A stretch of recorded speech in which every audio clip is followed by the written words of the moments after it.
Hello from Victoria and me. Welcome to this evening's programme. First tonight, should the smoking ban be overturned? The Northampton South MP Brian Binley is calling for a review of the ban, which came into force 3 years ago this month.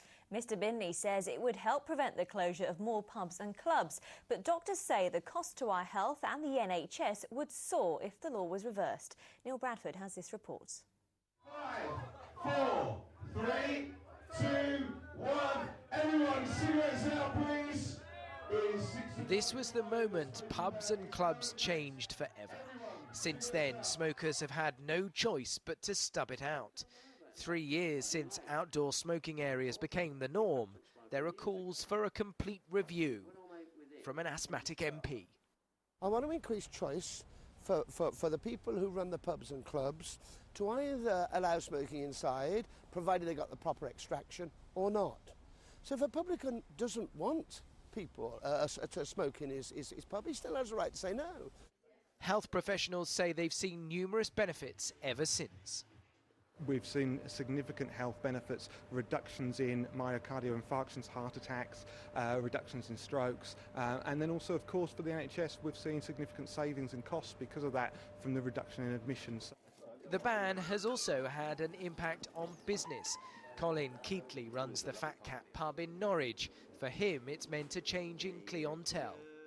People just disappeared. Old boys generally who like to smoke pipes and cigars and things like that disappeared, and we never saw them again. But also you have another situation because of the clean air in the pub. Now you attracted a lot more women customers who were very anti-smoking. Others, though, have not been as fortunate.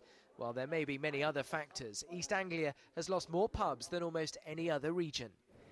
In the second half of last year, 144 pubs closed. That's on average 5 a week. Now, there were some new ones that opened, but in total, the Anglia region lost 121 pubs. But of course, it's not just pubs affected. Working men's clubs have also been hit hard by the smoking ban. Most regulars at Kingsley Park Working Men's Club in Northampton think it's time for a rethink. How many people suffer through the smoking ban?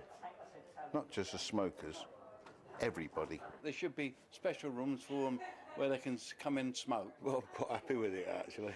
I don't like my clothes smelling of cigarettes. Doctors believe there should be no going back. I think it would send out completely the wrong message to the population. Anything that suggests that it's OK to smoke is completely wrong. Brian Binley may light up interest among many publicans and smokers, but so far only 10 MPs have signed his parliamentary motion. He's unlikely to secure the support of health professionals either. His wish to get a full review of the ban may yet disappear in a puff of smoke. Neil Bradford, Anglia News, Northampton. Well, we want to know your views on the smoking ban. Do you think it's been a good idea, or would you also like to see it lifted? Well, you can email us at the usual address. It is jonathanandbecky@itv.com. Now, please do include your name and tell us where you're from as well. We're going to try and read out some of those views at the end of the show if we've got some time. Right, next, more controversy and the fierce debate over wind farms that's affecting communities across our region. We're all agreed that we need to find new sources of energy, but not many people seem to want wind turbines near them. Well, tonight, a village in North Norfolk gets to make its feelings clear. The residents of North Creake near Fakenham will vote on whether or not they want a wind farm built on land between North Creake, Stanhope, South Creake and Sideston. Well, Kate Prout joins us live from the polling station now. Kate, this is quite unusual, isn't it? Yes, actually, this is democracy at grassroots level. In scenes reminiscent of May the 6th, the people of North Creake have been arriving here at the polling station since 4 this afternoon, making their voices heard. And the question they're being asked, quite simply, do you support the wind farm? Now, Renewable Energy Systems wants to build 6 wind turbines on farmland, as you said, between North and South Creake, Sideston and Stanhope. They say it'll create enough electricity to power 8,000 homes. It's basically a kind of mini referendum, but it's just for the people living in that particular parish. So it's on very similar lines. Everybody has the opportunity to have a vote on a particular question. And this is obviously it's legal and it's sort of noted in the statutory books, is it? Yes, it's all down in legislation, and if they ask us to do one, we have so many days in which to hold the election and get it all organised and the ballot papers printed and so on and so forth. Well, knowing this was going to be an emotive subject, North Creake Parish Council decided to use the 1987 Parish Meetings Act, which allows them to run their own local poll. It's the third time it's been used in West Norfolk. This particular poll is costing the taxpayer £800, but all 350 electorates are being allowed to vote here. Good, very good, you know. It's about time the locals can have a say in things. I think it's an excellent idea. I mean, normally villagers wouldn't get the chance, would they? They'd just come in and do it, you know. How much effect it will finally have is another matter, but there we go. Well, Kate can shed some light on that for us now. Kate, what will happen with the vote? Will it actually have any bearing on whether the turbines will be built or not? Well, renewable energy systems will still put in their planning application, but of course the planning committee will have to take into account public opinion, whatever the result. So the result here isn't going to be binding, but the planning committee will just have to depend on planning law to make their decision. The poll here is going to be open until 9 p.m. tonight, and we will bring the result in our late news. Interesting to see the outcome of that, Kate. Thanks very much. Well, do stay with us. Still to come, a warning of a heat. A policeman who tricked teenagers into accepting official cautions was given a 3-year jail term today.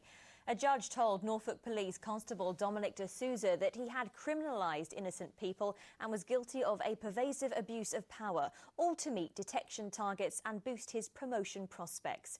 The judge went on to say the case exposed the shortcomings of target-driven policing and may have damaged public confidence in the police.